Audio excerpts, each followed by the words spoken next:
சிலரை கொலை செய்வார்கள்ட்டு 18 சொல்றாரு. ஆனால் உங்கள் தலைமயிரில் ஒன்றாயிலும் அழியாது. அப்படின்னு என்னங்க அர்த்தம்? அப்படின்னா என்ன அர்த்தம்னா, கொலை செஞ்சா கூட ஒரு தலை முடிய கூட நான் மறக்க மாட்டேன்.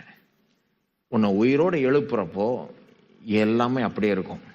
மகிமையான விதத்தில் மாற்றப்படும். நீ எதையும் இழக்க மாட்டே. தன்னுடைய ஜீவனை ரட்சித்து கொள்ள விரும்புகிறவன் இழந்து விடுவான். என் நிமித்தமாய், சுவிசேஷத்தின் நிமித்தமாய் தன்னுடைய ஜீவனை கொடுக்கிறவன் அதை ரட்சித்துக் கொள்வான். அதை இழக்கிறவன் ரட்சித்துக் கொள்வான்.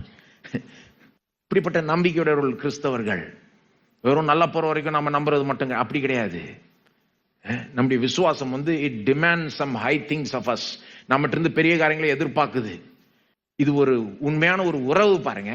எல்லா ஒரு நெருக்கமான உறவுலையும் சாக்ரிஃபைஸ் என்ற தியாகம் என்ற காரியம் உள்ளவே அடங்கி இருக்குது. பிள்ளைகளை வளர்க்கிறோம்னா அந்த பிள்ளைகளுக்காக எவ்வளவு தியாகம் செய்யறோம். சில நேரம் பிள்ளைகளே பெற்றோருக்காக தியாகம் கூட செய்யறாங்க. அன்பின் நிமித்தமா இந்த தியாகம் அப்படியே வந்துருது. யாரும் வற்புறுத்தல, ஆனா அன்பின் நிமித்தமா தியாகம் செய்கிறார்கள். அது போலதான் கிறிஸ்தவ வாழ்க்கையும். இயேசு நம்மளை அன்பு கூர்ந்தார், ஆகவே நாம் அவர் அன்பு கூறுறோம். எப்படி அன்பு கூறுறோம்னா, அவருக்காக என்ன வேணா செய்ய நம்ம ஆயத்தமாய் இருக்கிறோம். அன்பு இருக்குது, அதே நேரத்தில் பெரிய ஒரு விசுவாசமும் இருக்குது. என்ன ஆனாலும் கடைசியில ஒரு தலை முடி கூட போகாது. இழந்ததெல்லாம் திரும்ப தருவார், ரெட்டிப்பாய் தருவார். ஒருவேளை பயங்கர சூழ்நிலையில கொலையில போய் முடிந்தா கூட நித்தியத்தில் அதற்கு காம்பன்சேட் பண்ணிடுவார். கிறிஸ்தவ நம்பிக்கைங்க. இந்த நம்பிக்கைக்கு உங்களுக்கு சம்பந்தம் இருக்குதா? இப்படிப்பட்ட ஒரு விசுவாசத்தோட தான் இவங்கெல்லாம் பெரிய தியாகம் செய்தார்கள். அப்போஸ்தலர்கள்லாம் சும்மா ஒன்றும் கிடையாது.